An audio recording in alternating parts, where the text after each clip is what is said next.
दूसरे काम तक गई है, मैं उस नदी में छिपा हुआ। तुम आकर तिनके से मुझे बाहर निकालने, कोई नहीं आएगा अब इन कीड़ों को निकालने कि इनको तो शहर में धुआं देकर मारा जाता है नाली में।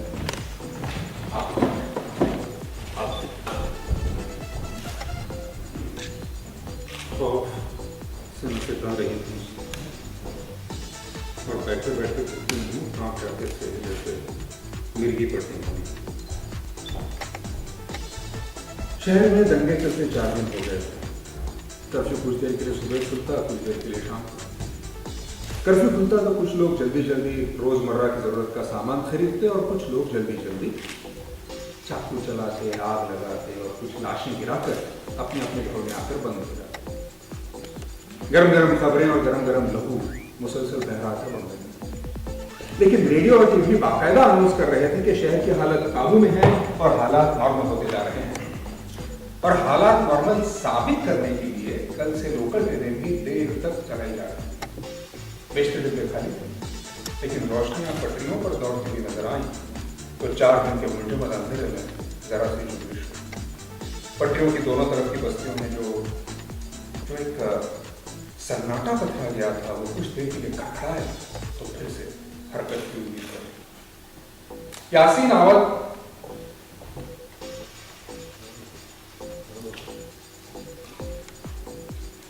यासीन शेख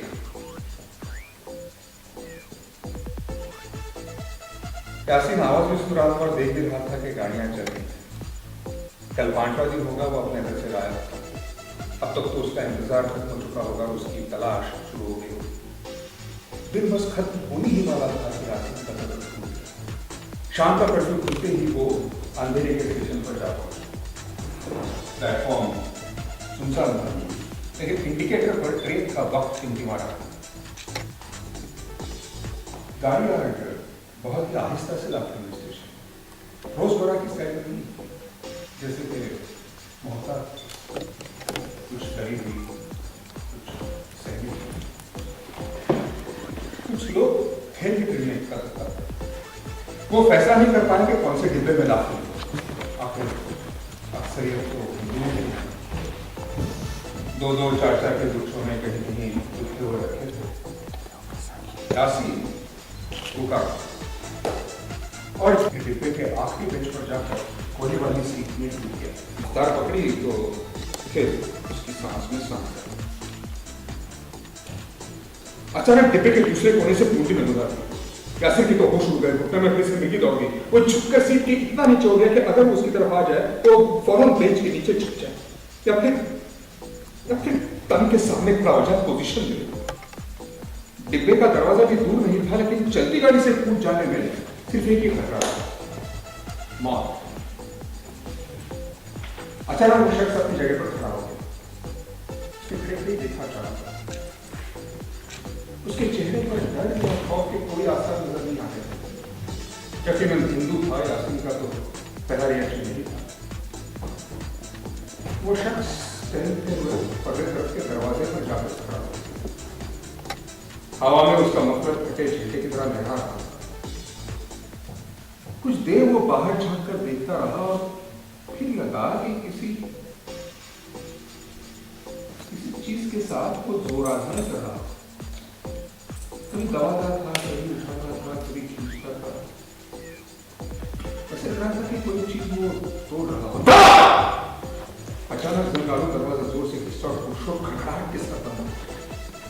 अच्छा हुआ कि यासीन के मुंह से चीख के निकल गई। वो शख्स खुद भी चौंका था उस आवाज से। उसने देखा क्या चाहा और उस तरह कुछ ज्यादा देर देखा था जहाँ यासीन छुपा हुआ। जब भी खराशे के शोज़ होते हैं मुझे काफ़ी सारी भावनाएं मेरे दिल में आती हैं।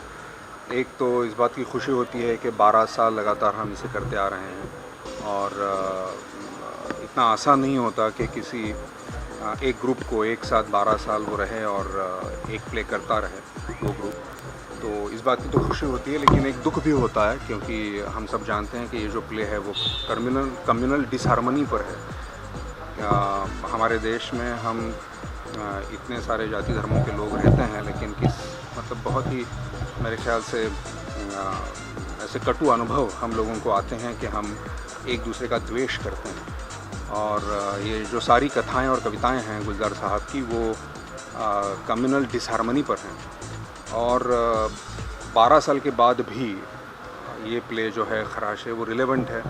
आज भी चीज़ें बदली नहीं हैं, और जब भी लोग इस प्ले को देखते हैं तो उनको लगता है कि ये आज का प्ले है। तो इस बात का मुझे बड़ा दुख होता है कि ये परिस्थितियाँ बदली नहीं हैं। मुझे खुशी तब होगी जब खराशे जैसा प्ले रिलेवेंट ना रहे, लोगों को ये लगे कि ये बात बहुत पुरानी हो गई। गुलजार साहब जहाँ पर पैदा हुए, जब पैदा हुए, वहाँ से और शायद उससे पहले से खराशे की जर्नी स्टार्ट होती है। और आज भी मेरे ख्याल से गुलजार साहब के दिल पर, उनके मन पर वो खराशें हैं जो उन्हें दुख पहुंचाती है। तो मुझे लगता है कि आज भी वो उनकी वो जो जर्नी है वो जारी है। कहानी, मुझे लगता है कि सबसे बेसिक तो वो चीज़ होती है कि क्योंकि हम एक नॉर्मल ऑडियंस कहानी देखने के लिए थिएटर में आता है या थिएटर में जाता है, फिल्म थिएटर में भी, तो कहानी मेरे लिए सबसे इम्पोर्टेंट होती है। सवाल जिस दिन पूछना बंद करेंगे लोग, तब मुझे लगता है मुझे मुक्ति मिल जाएगी। क्योंकि पता नहीं ये सवाल क्यों बार बार पूछा जाता है, लेकिन एक एक्टर जो होता है उसे एक्टिंग करने का शौक़ होता है, उसके लिए माध्यम कभी मायने इतना ज़्यादा नहीं रखता। कम से कम मुझे तो नहीं लगता। मुझे जिस किसी भी माध्यम में लोगों के सामने आने का मौका मिलता है, जो बात मुझे कहनी है वो कहने का मौका मिलता है, मुझे वो माध्यम अच्छा लगता है। ये सवाल भी जब पूछना बंद कर देंगे तो मुक्ति मिल जाएगी मुझे। असली क्या होता है, नकली क्या होता है? कोई नकली एक्टिंग नहीं होती। दुनिया में जो भी आता है यहाँ पे बहुत कुछ छोड़ छाड़ के आ जाता है, बहुत कुछ रिस्क ले के आ जाता है। तो जो भी कुछ करने की कोशिश करता है वो असली ही करने की कोशिश करता है, नकली करने की कोई कोशिश नहीं करता है।